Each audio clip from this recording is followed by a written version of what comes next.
Bonjour Éric Zemmour. Bonjour. Vous revenez sur les 5 ans de la République en marche et vous méditez sur les échecs aux élections locales du parti fondé par Emmanuel Macron, échecs aux élections municipales et vraisemblablement aux élections régionales. Et pour vous, c'est un signe, c'est l'illustration de l'idéologie de ce mouvement. Oui, je pense qu'il y a plusieurs signes. On pourrait analyser, pour être tout à fait honnête, on va le faire un peu rapidement, qu'est-ce que ça signifie. Mais d'abord, effectivement, je pense que son échec à s'enraciner, en fait, soyons clairs, à avoir des élus locaux, et non pas seulement des députés nationaux ou européens. Ça prouve que ce parti, en fait, est bien le produit de ce qu'on lui reproche, de ce qu'on reproche à Emmanuel Macron, c'est d'être un peu un type hors sol, une sociologie hors sol, mondialisée, déracinée. Bon, ça, c'est la première chose. Vous vous souvenez qu'en 2017, les nombreux turiféraires d'Emmanuel Macron disaient que c'était comme le général de Gaulle en 58, l'avènement d'un homme seul, etc., sans parti, mais qui allait en créer un.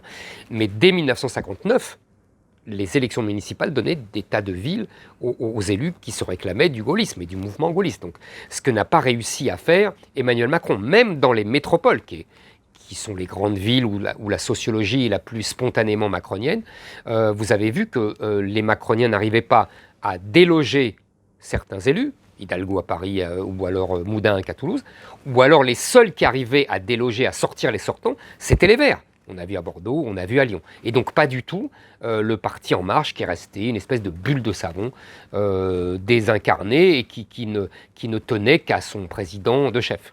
Est-ce que vous ne pensez pas aussi que c'est une rupture dans l'histoire politique ? Habituellement, un parti qui arrivait à porter son chef aux plus hautes fonctions de l'État était un parti qui avait réussi aux élections locales.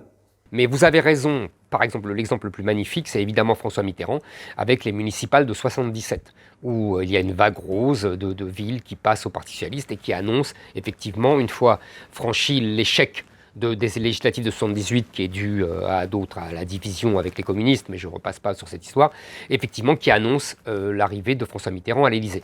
Pour Emmanuel Macron, ça ne pouvait pas être ça, puisque son parti n'existait pas. En revanche, il aurait pu s'enraciner ensuite. En même temps, pour être tout à fait honnête avec lui, il faut reconnaître que la forme partisane est peut-être une forme en train de mourir. Tous les partis sont à la ramasse, les vieux partis de gouvernement sont quasiment en état de mort clinique, que ce soit le PS ou LR. Même le Rassemblement national a vu ses effectifs militants s'effondrer. Il est possible qu'au temps des réseaux sociaux et de la méfiance spontanée vis-à-vis de toutes les structures, la forme partisane, qu'on soit passé, vous avez une nouvelle forme de démocratie. Hein, on avait eu la démocratie des notables, sur le suffrage censitaire, en gros 1840, 1850.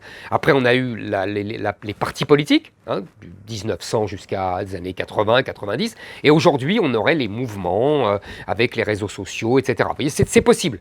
Et avec lié uniquement à un homme, Mélenchon, Marine Le Pen, Emmanuel Macron. Ça, c'est très possible qu'on ait ça. Et puis, deuxièmement, ça a des avantages. Macron n'a pas à s'embarrasser avec des militants, des grands raouts de militants qui pourraient pester contre la ligne ou des frondeurs, vous voyez, comme François Hollande a eu.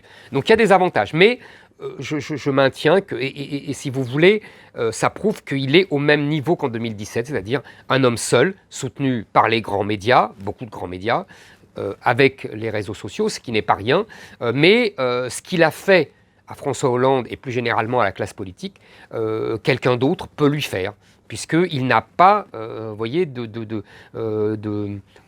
force politique à l'ancienne. Merci Éric Zemmour.